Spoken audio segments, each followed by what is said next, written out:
Donc là, nous avons envoyé près de 2000 contacts pour avoir cette audience ce soir.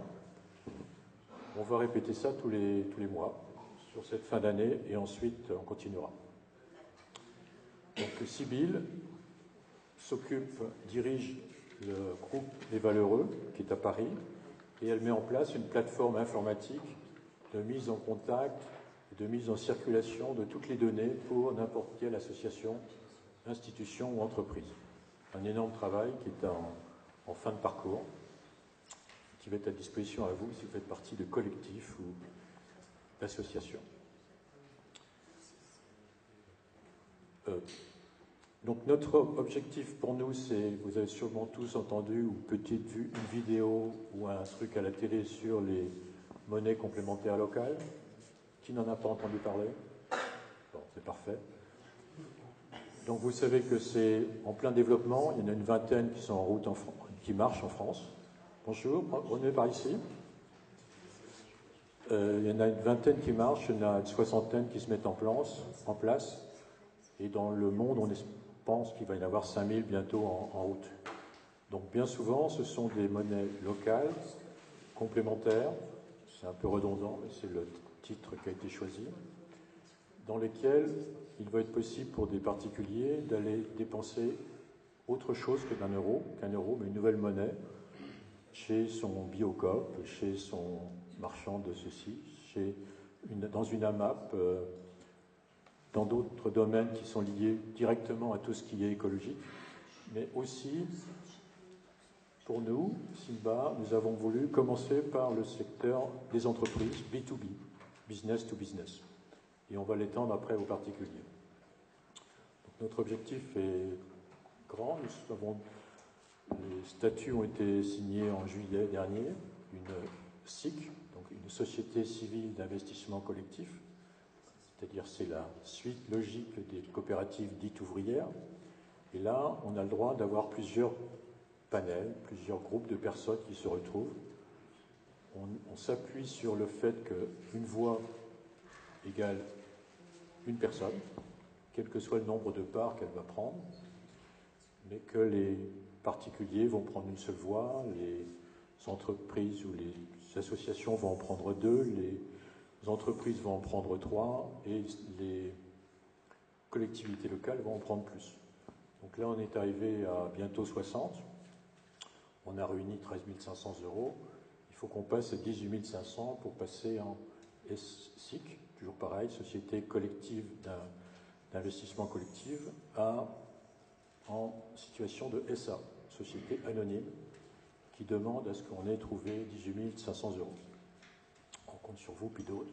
On a plusieurs personnes qui sont déjà prêtes, en particulier des collectivités locales qui, elles, vont amener chacune 5 000 €. Donc voilà l'objet de Simba. Nous avons donc les sociétaires, dont je fais partie. On n'est pas très nombreux pour l'instant, on doit être une petite dizaine ici. Il y a aussi, venez par ici, vous trouvez une place, débrouillez-vous, sur les tables, ici. Voilà.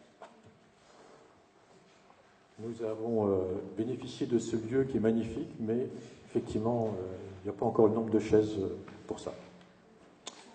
Ce lieu est tout récent puisqu'il a été inauguré samedi dernier. Donc, notre objectif, c'est ça, de vous faire savoir ce que c'est et de prendre vos distances, de prendre votre réserve, vos connaissances, vos compétences par rapport à la monnaie. Je vérifie si j'ai dit ce qui est le plus important. Je vais passer la parole à nos... Voilà, donc en fait, notre ami Gérard a écrit, s'est passionné pour la finance et depuis 4 ans, il travaille à mort dessus. Il a pondu je ne sais combien de petites vidéos et maintenant il en fait des mini-shows, presque une par semaine. J'essaie de tenir le rythme une par semaine. C'est incroyable. Et avec cela, je dirais, on comprend beaucoup de choses. Peut-être pas encore tout, mais le principal, il a réussi à le faire connaître. Il a écrit ce livre, et il fait des conférences partout c'est possible, partout où il est invité. Si vous avez des endroits, n'hésitez pas. Et il a un projet encore pour la suite qui sera d'éviter que la violence ne se mette en place ou continue à se mettre en place, dans quelque manière que ce soit, y compris que par nous-mêmes. Il faut que nous puissions trouver les moyens d'exister, de nous mettre en place sans trop chagriner certains actuellement. Je précise que la monnaie locale et complémentaire est une monnaie qui est légale, qui est reconnue par l'État, la Banque de France, Bercy, et ainsi de suite. Et je serai demain dans un groupe au niveau du secrétariat du gouvernement pour reparler de cela, puisqu'ils traînent un petit peu derrière nous. Les fonctionnaires ont du mal à se faire à ça, mais il faudra bien qu'ils s'y mettent. Je crois qu'ils s'y mettent. En tout cas, il y a plein de gens qui nous suivent là-dedans. Donc voilà les choses principales. À la sortie tout à l'heure, il y aura plein de questions et Étienne sera l'homme idoine pour répondre à toutes vos questions, puisque lui, ça fait 7 ans qu'il bosse là-dessus. Après son école de commerce, il a été travaillé aux États-Unis, en pays d'Amérique latine, et il a eu la bonne idée de commettre quelques publications, comme quoi pour lui, en 2007, ça ne devait pas pouvoir durer comme ça, qu'il y avait sûrement une crise qui allait arriver. Ça a été la crise des subprimes, et c'est tout à son honneur. Depuis, il travaille à fond là-dessus. Il a été un de ceux qui ont aidé à mettre en place la monnaie locale à Nantes, par l'équipe du Premier ministre d'avant. Voilà, donc il peut nous parler de toutes les monnaies dans le monde, et on en verra ce tout. Est-ce qu'il y a juste une question pour laquelle vous êtes peut-être trompé de soirée? Non, c'est bien ici. En tout cas, vous avez des sourires. Donc, la verdure va faire du bien. Vous en mettrez peut-être encore un peu. On mettra peut-être 2 ou 3 la prochaine fois, puisqu'on sera sur l'écologie et l'économie. Ok, écoutez, maintenant, on va les applaudir déjà tout de suite, parce que vous allez voir que c'est un super spectacle. Donc, merci à tous et à toutes d'être venus ce soir. C'est bien, on est super nombreux. Donc, on va essayer dans un premier temps, bon, on est là un peu pour parler de Simba, pour parler des monnaies complémentaires, pour parler des solutions à ce qu'on vit en ce moment, la crise, et je crois qu'on n'a pas encore tout vu, hein. Je crois que c'est en train de continuer à descendre un petit peu. Donc ça devient urgent, je pense, vraiment de comprendre qu'est-ce qui se passe au niveau de la finance, au niveau de l'économie, comment ça se fait qu'il y a de plus en plus de pauvres qui perdent leur emploi, qui se retrouvent au chômage, qui perdent leur maison, etc.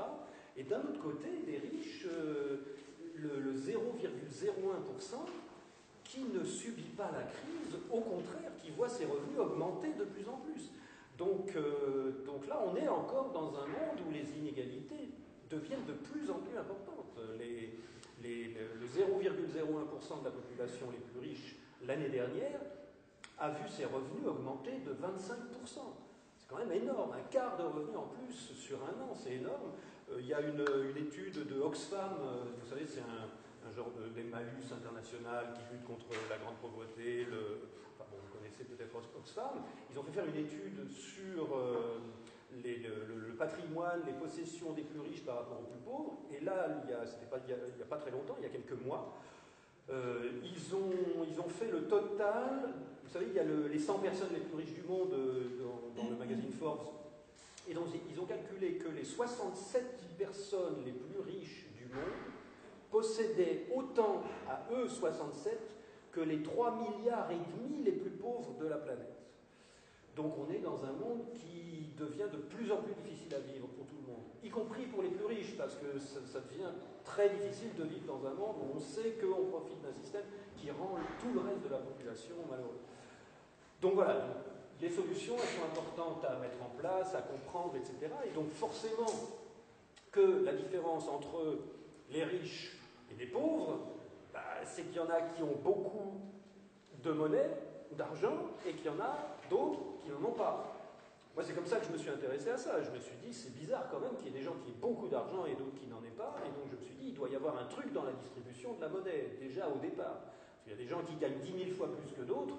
C'est pas possible qu'ils soient 10 000 fois plus intelligents. Je comprends pas. Ça n'existe pas, quoi. Et pourtant, il y a des gens qui sont 10 000 fois plus riches que d'autres. Donc, je me suis dit, il y a un truc dans la création de la monnaie, les mécanismes monétaires, je sais pas, l'intérêt, tout ça. Donc, je me suis mis à chercher. Ça, c'était en 2008. Ça fait 5 ans que je bosse là-dessus. J'ai écrit ce bouquin-là, Les secrets de la monnaie. Et donc là, pour vous aider à faire ce parcours-là, ou en tout cas à gagner du temps dans ce parcours-là, qui est long, hein, c'est pas évident, c'est compliqué. On va faire donc deux choses très importantes ce soir. La première chose, c'est Sybille qui l'a inventé. C'est un jeu qui s'appelle le jeu de la corbeille, parce que le principe du jeu, c'est de venir faire des transactions, échanger des choses, et donc c'est ce qui se passait dans le temps à la corbeille, à la bourse, donc d'où le nom de ce jeu, la corbeille. Et donc vous allez voir, Sybille va vous expliquer, on va expérimenter, vous allez expérimenter, il faut 25 ou 30 joueurs, donc là c'est très bien, si tout le monde veut jouer, on peut. On va expérimenter différents moyens de comptabiliser justement nos transactions. C'est-à-dire, on va expérimenter 3 moyens exactement, 3 systèmes monétaires différents. On dit système monétaire, mais on pourrait aussi bien dire système pour tenir nos comptabilités réciproques, pour savoir qui a vendu quoi, qui a combien on en a, qui a gagné quelque chose, qui a perdu quelque chose. Et donc, Sybille va vous expliquer le principe du jeu qui repose sur le fait de s'échanger des cartes. Et quand on a réussi à avoir 4 cartes pareilles, un carré, on prend là, à la table, un bonbon. Et à la fin du jeu, on comptabilise le bonbon. Et on va donc voir, et vous allez surtout, c'est ça qui est important, vous allez ressentir physiquement et dans les relations avec les autres joueurs, vous allez ressentir les différences entre différents systèmes de comptabilité mutuelle. Et puis une fois qu'on aura fini ce jeu-là, ça prend 40 minutes, 45 minutes environ, les 3 phases du jeu. On fait un petit débriefing à chaque fois, vous allez voir, c'est super. Après ce jeu-là, je vais vous faire une conférence gesticulée, c'est-à-dire que je parle pendant 1h30 en bougeant. Non, c'est pas ça. Non, c'est pas ça. Je parle, je bouge un peu, et puis voilà, il y a des petites animations, il y a des interactions avec le public, vous allez voir. Conférence gesticulée, c'est un concept qui a été créé par un monsieur qui s'appelle Franck Lepage, qui a inventé ça il y a quelques années, et puis ça a essaimé, il y a plein de conférences gesticulées sur plein de sujets différents, donc moi je fais celle-ci sur la monnaie. Pour revenir à la source de la monnaie, qui crée la monnaie, qui émet la monnaie, voilà, toutes les questions que, en tant qu'élève à l'école, on devrait apprendre au CP, quoi, mais qu'on n'apprend jamais. Et donc voilà, en 3 quarts d'heure plus 1h de conférence, vous allez en savoir beaucoup plus sur la finance, la monnaie, l'économie, les conséquences de ce système sur nos vies, sur nos relations personnelles, sociales et internationales. Vous allez en savoir beaucoup plus que n'importe quel prix Nobel d'économie. Donc vous allez pouvoir commencer à échanger tout ça, commencer à faire buzzer tout ça. Et je peux vous dire que c'est le moment. Là, ça fait 4 ans que je bosse là-dessus, 2 ans que je fais des conférences. Au début, j'avais 10 personnes. Là, vous voyez, on est 40 ou 50. C'est en train, la connaissance des inégalités dues au système monétaire, c'est en train de monter dans la conscience collective vraiment très grave. Ça devient très fort en ce moment. Donc voilà, on va parler de tout ça ce soir. Donc je laisse la parole à Sybille. Alors, j'ai co-créé ce jeu avec Matthew Slater. Matthew Slater fait des logiciels pour justement les communautés qui ont décidé d'échanger d'une autre façon depuis 5 ans. Moi-même, j'actualise les richesses depuis, en tout cas, j'essaie et je recherche et j'expérimente et je m'amuse et je m'actualise moi-même mes propres richesses depuis 10 ans, je crois, je ne sais plus. Et donc aujourd'hui, ce jeu, c'est plutôt que de parler, nous allons chacun faire une expérience et après, ça va devenir notre réalité. Et de là, nous pourrons écouter, se faire notre propre idée. Mon idée, c'est que je n'ai pas envie que vous croyiez quoi que ce soit, mais que vous viviez et que vous fassiez vous-même votre propre opinion. C'est pour ça que ce jeu a été designé. Alors, c'est très simple. En fait, on va donc jouer à échanger, je vais vous expliquer dans un instant, et on va jouer 3 fois avec le même mécanisme, enfin, avec la même dynamique, excusez-moi. Et premier tour, deuxième tour et troisième tour, nous allons expérimenter un système monétaire différent à chaque fois pour pouvoir comparer. Alors, la mécanique est simple, nous sommes tous des villageois, et vous pouvez commencer à distribuer, s'il vous plaît. Donc nous allons chacun recevoir 4 cartes qui représentent les 4 murs d'une maison potentielle. Simplement, c'est des murs qui sont mis dans le désordre. Donc, en échangeant avec les autres qui ont aussi 4 cartes, nous allons pouvoir rassembler 4 cartes identiques, ce qu'on appelle un carré, c'est-à-dire 4 dames, 4-2, 4 as. Et dès qu'on a un carré, on vient faire enregistrer, donc c'est comme si on avait assemblé une maison, on vient enregistrer son carré en prenant un bonbon et en posant ses cartes et en reprenant 4 nouvelles pour continuer à jouer. Donc ça, c'est vraiment la mécanique de base. Chacun a 4 cartes, cherche à faire des carrés en échangeant avec les autres villageois. Dès que le carré est fait, il vient à la caisse, à l'enregistrement, poser ses cartes, reprendre 4 nouvelles cartes au hasard et un bonbon afin qu'on puisse compter combien de maisons auront été faites. Est-ce que ça vous semble clair? Ces cartes, on en prend 4 au hasard et on prend un bonbon plein de fois, autant qu'on peut. L'idée, c'est de faire plein de carrés pour que tout le monde puisse se loger.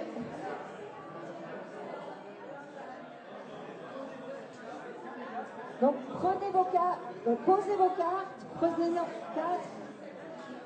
et un bonbon.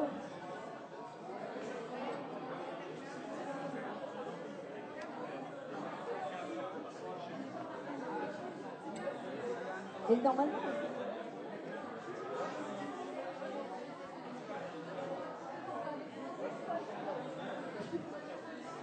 donc on pose ses cartes, on en reprend 4 au hasard et on prend un bonbon. Allez, encore 1 minute.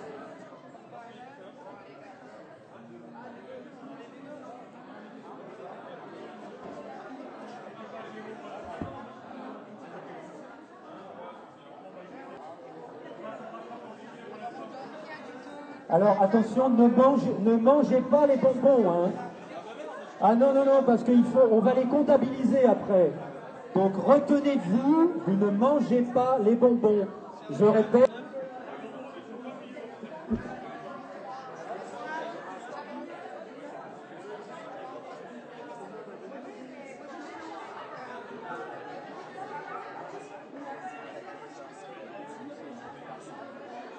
C'est sûr.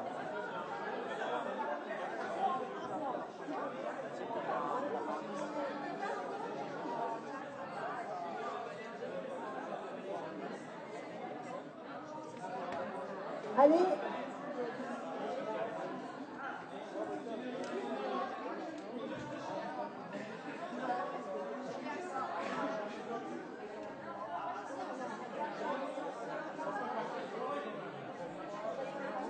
Allez. Oh non, mais...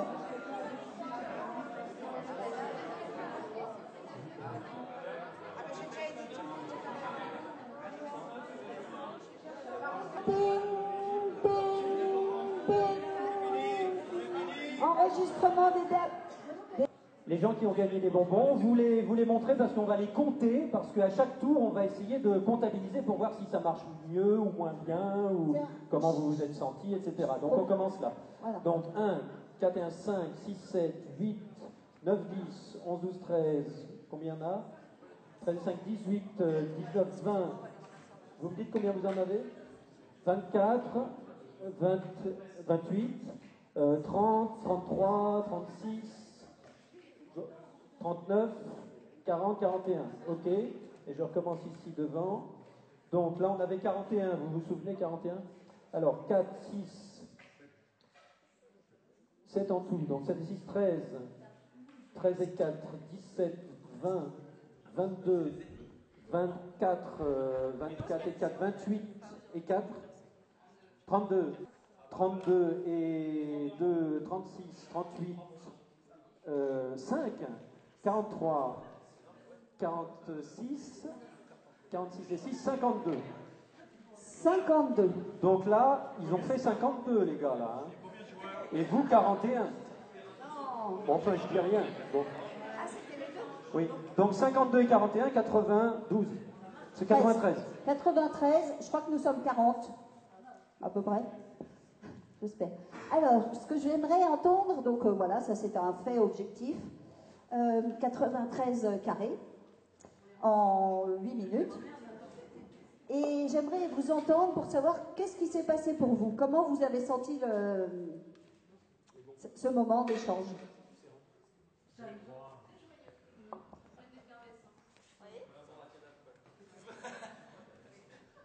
C'était facile? Oui, facile. Et est-ce que vous avez toujours échangé exactement à valeur égale? Ah, non, qu'est-ce qui s'est passé? Une carte, mais est-ce que la carte avait toujours la même valeur, puisqu'il y en a un qui en avait envie, alors que l'autre, peut-être moins? Et ça vous a gêné que, du coup, c'était pas toujours en votre faveur, il fallait peut-être... Non? Au contraire, d'accord. Ok. Donc moi, je trouve que c'est bien, mais vous auriez pu en faire plus. Et puis, quand même, là, aujourd'hui, ça vous fait rien, mais peut-être qu'à force, puis si c'était échanger un poulet, alors vous êtes végétarienne, moi, j'aime pas tellement que finalement, bon, d'accord, la carte a la même valeur, mais l'autre, il la veut, alors que la carte que je vais accepter, non. Donc, j'aime pas trop que les gens se sacrifient. Et puis, je trouve qu'on pourrait être encore plus efficace. Vous ne pensez pas? Alors, j'ai inventé une nouvelle technologie, spécialement pour vous. Le crédit.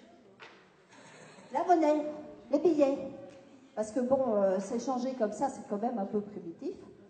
Donc, on va échanger, enfin, on va acheter, hein, on devient un petit peu civilisé, on va acheter une carte avec un billet. Donc là, la valeur est équivalente, une carte, un billet. Si j'ai besoin d'une carte, il faut que je l'achète. Si j'en ai une qui intéresse, eh bien, c'est que je la vends. D'accord? On peut aussi venir acheter des cartes à la banque. Ça, c'est comme dans la vraie vie. Enfin, c'est la vie. C'est injuste, c'est-à-dire certains en ont beaucoup, d'autres pas du tout. Et puis, ben voilà, quoi. Mais ne vous inquiétez pas. Ne vous inquiétez pas. J'ai pensé à vous et j'en ai d'autres. Simplement, comme ça m'a demandé beaucoup de travail, donc, je peux vous les prêter pour que vous puissiez acheter vos cartes. Et quand vous m'en empruntez 2, vous m'en rendrez 3, hein, pour le service. D'accord? Donc là, ça va être exactement le même principe. On cherche à faire des carrés. Dès qu'on a un carré, on pose ses cartes, on en reprend 4 et on prend un bonbon. Et par contre, on ne fait pas de troc. Parce qu'on n'est pas un pays primitif. Hein, on est une communauté civilisée. Apparemment, en Suède, par exemple, c'est interdit, le troc. Donc, on achète. Si on a besoin de billets, bien sûr, la banque est à votre service.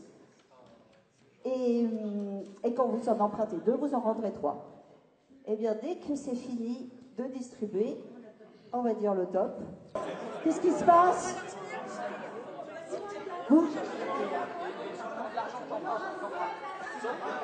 Donc, si vous n'avez pas d'argent, vous pouvez vendre vos cartes ou emprunter.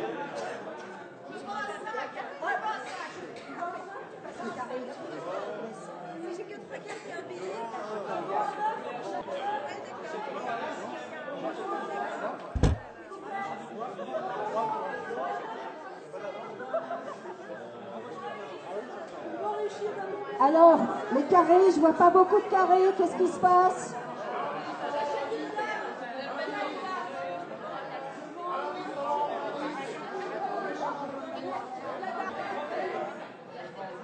Je vois très peu de carrés, qu'est-ce qui se passe? Vous avez besoin de billets?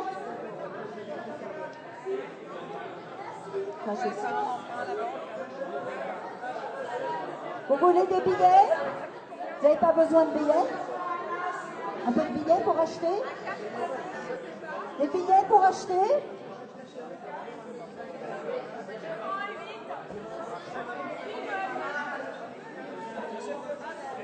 J'achète un 4 ou un valet. J'achète 4 ou valet. J'achète un 4. Vous pouvez acheter des cartes. C'est pas cher. Un billet à la carte. Pas cher, un billet à la carte. Ça peut vous débloquer. Qui va gagner? Vite.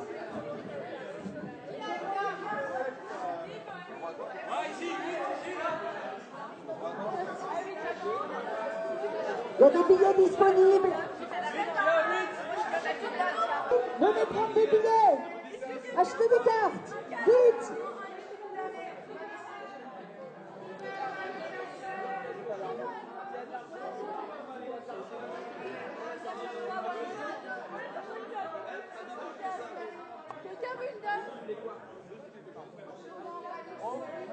Achetez des cartes pour réussir votre carrière dans la fin. Vite, vite, vite. Vite. Allez, allez, allez. Achetez, achetez, vendez. Achetez. Attention. Bing, bing, bing. 24 ici. 36 et 24, 60. Donc 60 bonbons, le tour d'avant 93. Bon. Nous allons appeler les personnes qui ont bénéficié des crédits. Gérard, tu veux bien m'aider avec Merveille?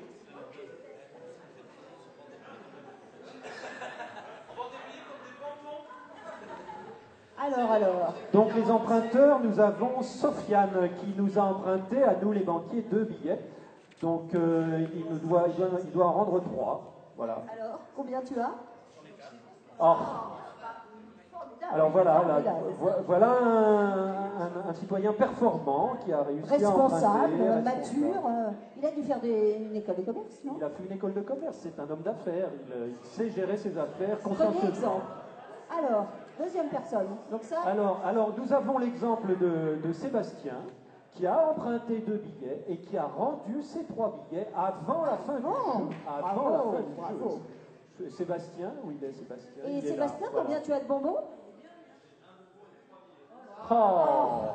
Voilà un deuxième exemple de réussite sociale. Très bien. Hein, ouais. franchement. J'espère que ça se deviendra mon ami. Oui. Alors, ensuite, Nicolas qui a emprunté 4 billets. Alors, Nicolas. Combien tu en as? Ah, voilà. 2. Voilà la négligence qui 4 arrive. de plus. Combien tu as de bonbons?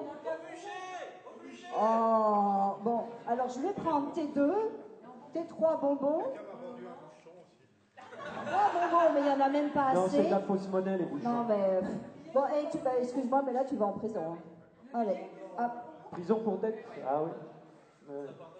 Ça Ensuite. pardonne pas. Alors ensuite, on a Jeff qui a emprunté 2 billets. Alors, Jeff, il a emprunté 2 billets. Est-ce qu'il peut rendre 3 billets? mais... Voilà. dis donc, on voit qu'aujourd'hui, nous avons affaire à des citoyens très responsables. Ils sont responsables. Je suis épatée. Ça se passe pas toujours comme ça. Il a même un bonbon et un billet En plus. en économie. Alors, Anne, qui nous a emprunté 2 billets, qui doit en rendre 3. Alors, Elle paye ses dettes aussi. pile. Ah, les femmes d'aujourd'hui sont formidables. Elles ont vraiment tout compris. Et enfin, on a Karina qui a emprunté 2 billets. Karina. Elle a emprunté et elle a dépensé l'argent. C'est une artiste, je crois. Voilà Écoute, les il faut savoir être responsable. Tu as emprunté, bon, tu m'en dois 3. Non, mais tu vas quand même en prison. Cellules séparées. Donc. Et enfin, nous avons Petra, encore. qui a emprunté 2 billets. Elle a 2 bonbons. Et 0 billet? Non, mais la dette. Non, mais il faut, en plus, ça coûte cher de les mettre en prison. Ça serait quand même pas juste que ce soit les autres qui payent. Ouais. Alors, donc, nous avions gagné, vous avez travaillé, créé 60 carrés. La banque en a repris 1, 2, 3, 4, 5, 6, 7. Donc déjà, il n'en reste plus que... Où est mon papier?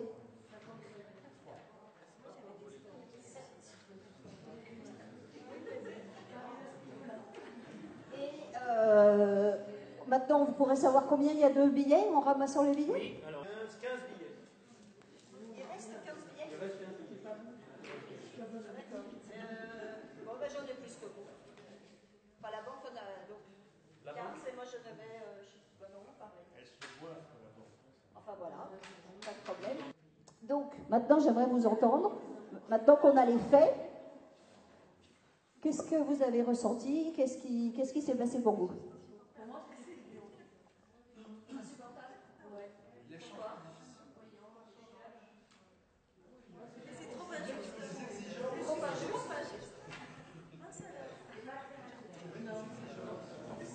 Et il y en a qui ont plus que 4 billets, par exemple, qui avaient plus que 4 billets. Il y a plus de déséquilibre, oui, c'est ça. Quand on a ramassé, on n'a pas bien vu, mais en général, certains billets ont été dans certaines mains. Moi, j'ai été mal conseillé, en fait. Mal conseillé, voilà. Toi aussi. Et vous, donc, d'être en prison, c'est agréable? Des amis.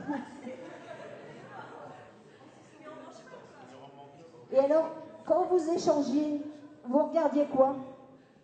Vous étiez focalisé sur quoi par rapport à la dernière fois?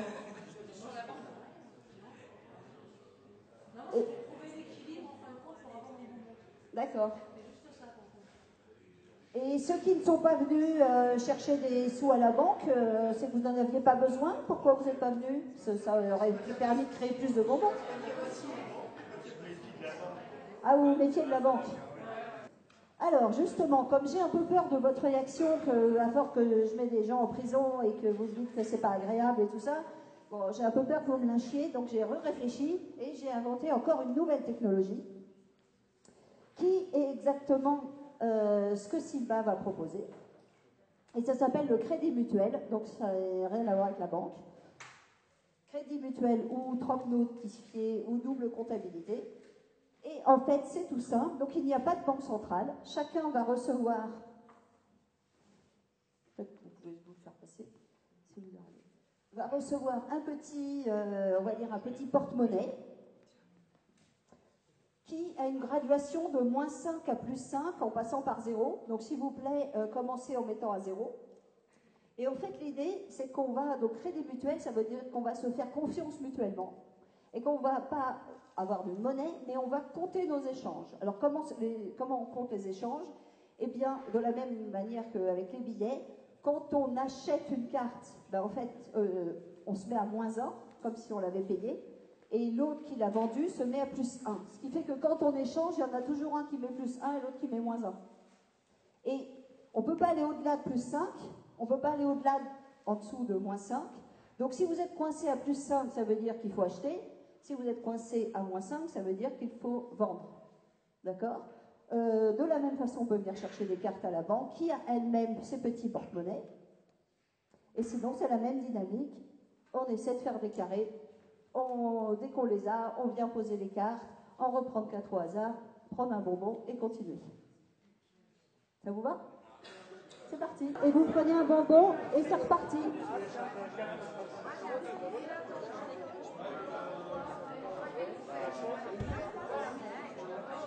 Donc comme tout à l'heure, quand vous avez un carré, vous posez vos 4 cartes, vous en reprenez 4 autres et vous prenez un bonbon.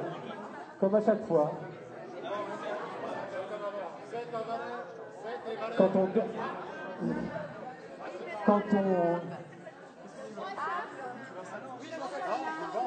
Comme si c'était de la monnaie. Bah oui. Bah évidemment, c'est normal.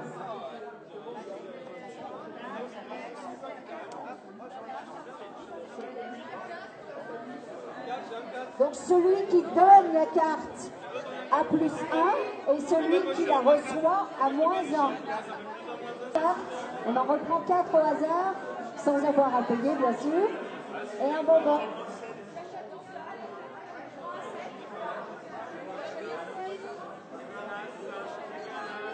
Allez, dernier instant.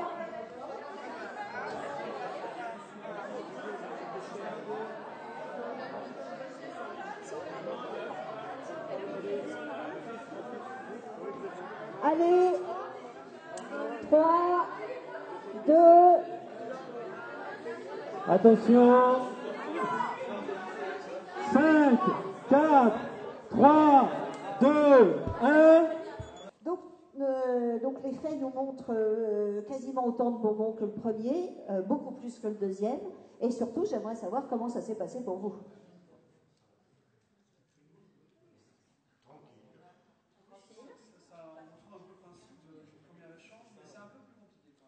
D'accord.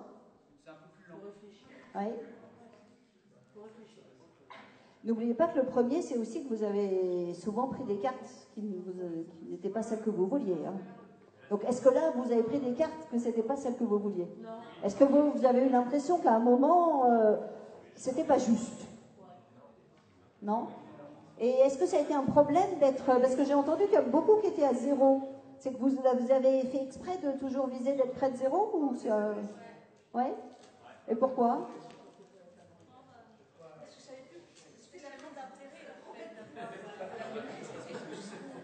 L'acquisition du bonbon était beaucoup plus intéressante, enfin l'accumulation du bonbon était plus intéressante que l'accumulation. Donc tu étais plus intéressé par les bonbons que par ce qui se passait sur ton petit porte-monnaie. D'accord.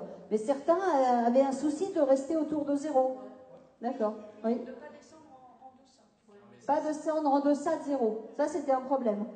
D'accord. D'accord. Et il allait t'arriver quoi si tu allais dans le moins? Et non? Est-ce que j'ai appelé quelqu'un en prison? Et voilà. Non, mais ça, c'est l'effet psychologique des grands tendances. C'est ça. Et est-ce qu'il y en a qui ont été sans problème dans le négatif? Oui. Et ça vous posait un problème? Non, c'était plus pratique, on a plus de cartes à échanger. D'accord. Et à un moment, vous retourniez dans le positif ou vous étiez toujours dans le... D'accord. Mais vous n'êtes quand même pas trop négatif pour quand même continuer à pouvoir acheter. L'idée, c'était de faire une carte contre une carte. Ouais. Ah, vous avez troqué? Bah non, on Ah. fait une carte. J'espère que non. Il fallait juste que celui qui est à moins 4, il donne en premier. D'accord. Et est-ce que vous avez fait, peut-être certains d'entre vous qui étaient peut-être moins complètement dans le jeu, est-ce que vous avez noté une différence d'ambiance dans la salle? D'accord. Bon, alors si... Finalement, on préfère quoi? La troisième? En l'améliorant avec nos téléphones, pas que ça marche tout le temps, quoi, la comptabilité.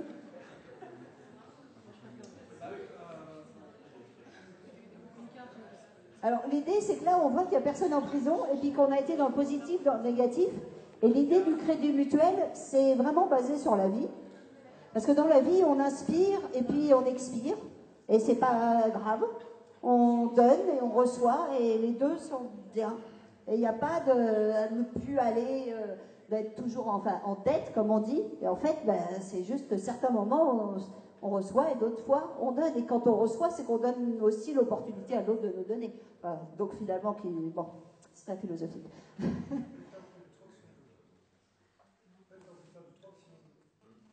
Alors voilà, alors par rapport au troc, qu'est-ce qu'on peut... Là, c'est plus équilibré. L'équilibre n'est pas obligatoire. Oui.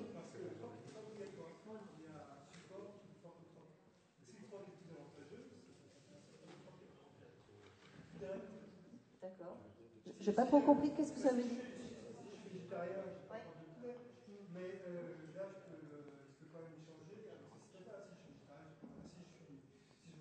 Tout à fait. C'est ça, pour moi, ça me semble plus équilibré le troisième que le troc, sauf si on se met à plusieurs. Hein. Alors l'idée, c'est que justement, c'est que on a plusieurs systèmes possibles. Et peut-être qu'il ne faut pas qu'un seul système. Donc aujourd'hui, on a le troc quand on peut, avec des amis, je crois que ça se fait quand même beaucoup. Il y a le don, n'oublions pas. Là, on pourrait jouer aussi en don, c'est encore, mais après le don, c'est aussi qu'avec ce qu'on connaît.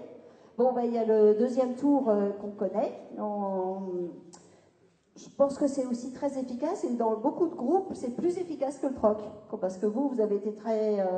à accepter une carte que dont vous n'aviez pas besoin. Mais dans certains groupes, le troc, ça marche pas très bien, justement. S'ils ne se connaissent pas, ils n'ont pas trop confiance, ils n'ont pas envie de se sacrifier, quoi. Et puis le troisième semble déjà qu'il n'y a personne en prison. Et puis on remarque aussi que par rapport au deuxième tour, il n'y a pas de banque. Qui est-ce qui s'est enrichi? C'est pas la banque. Au deuxième, ça marche bien. Ça nous met dans une certaine effervescence. Ça peut être agréable pour certains.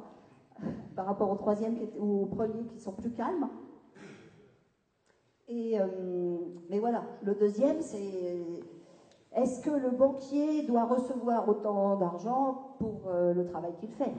Là, présentement, pour les billets que j'ai faits. Voilà. C'est à vous de voir les questions. Je voulais aussi poser une dernière petite question. À votre avis, la richesse créée, elle est où? Elle est où la richesse, là? Elle est dans les bonbons, les cartes, les billets Non, enfin, oui, mais dans les bonbons aussi. Dans les bonbons? Ouais, dans l'échange qui parle des bonbons. Si, les bonbons, d'ailleurs, on voit bien que dans le modèle 1 et le modèle 2, on retrouve un certain équilibre. Il y a plus de création, enfin, si on considère que c'est des bonbons, je ne sais pas, mais il y a plus de création je ne sais pas si on peut considérer que c'est la valeur De production que dans le deuxième échange, c'est très net. Alors, il faudrait peut-être renouveler l'expérience, je sais pas. C'est ça. Sauf si vous aviez plus emprunté. Aujourd'hui, vous n'avez pas beaucoup emprunté. Moi, je fais beaucoup ce jeu et dernièrement, j'ai eu vraiment presque un cas de conscience parce qu'au deuxième tour, je faisais ça dans un centre social avec beaucoup d'enfants et j'ai mis 80% des enfants, enfin des enfants et de leur maman du 10e en prison. Et parce que, voilà, ils ont emprunté. Et là, je me suis dit que ça dépend, voilà, je pense que aussi du niveau de comment on appréhende, qu'est-ce qu'on connaît, comment on sait gérer son budget, comment on maîtrise tout ça. Il n'y a pas de limite dans le négatif, dans la deuxième solution. Dans le deuxième, non, on peut emprunter. Mais il n'y a pas de limite. Non. Alors, pendant le troisième, il y a une certaine limite d'endettement. Et finalement, ce n'est pas un endettement, c'est un crédit, puisqu'il n'y a pas d'intérêt à rendre à qui que ce soit. Ceux qui ont fini en négatif, vous avez remarqué qu'on n'a rien demandé, ni ceux qui étaient à 0, ni ceux qui étaient à plus, et que même, finalement, entre nous, on s'en fiche un petit peu où on en est sur notre bracelet. C'est très facile de remonter dans le positif et Eh bien, merci. Ah oui, par rapport à la richesse, je vais répondre quand même sur qu'est-ce qui est de la richesse. Donc, effectivement, les bonbons sont une richesse ou sont plutôt la représentation d'un carré. À part que le bonbon, on peut le manger, mais après, si c'était une vraie maison, on pourrait dire que c'est de la richesse. Sinon, le bonbon, c'est peut-être aussi de la reconnaissance de ce qu'on a fait. Et ça, c'est peut-être aussi de la richesse. Ensuite, le fait d'avoir fait le carré au moment où... les 4 cartes, donc c'est comme quand on crée quelque chose. Donc là aussi, on peut appeler ça de la richesse. Après, les cartes, moi j'appelle ça plutôt des ressources, parce que pour moi, la richesse, c'est quand les ressources se rencontrent et créent quelque chose. Mais ça, c'est dans mon vocabulaire, mais peut-être que aussi. Et on voit que finalement, ça remet à sa place le billet, qu'il soit vert, plat ou vert rond, c'est comme un moyen. La personne a vraiment eu envie de dire que c'était la richesse. Donc c'est aussi, voilà, se rappeler et remettre, c'est ce que nous faisons chez Malheureux, révéler les richesses et se rendre compte que nous sommes tous riches, très riches, et bientôt encore plus grâce à Simba. Messieurs, merci.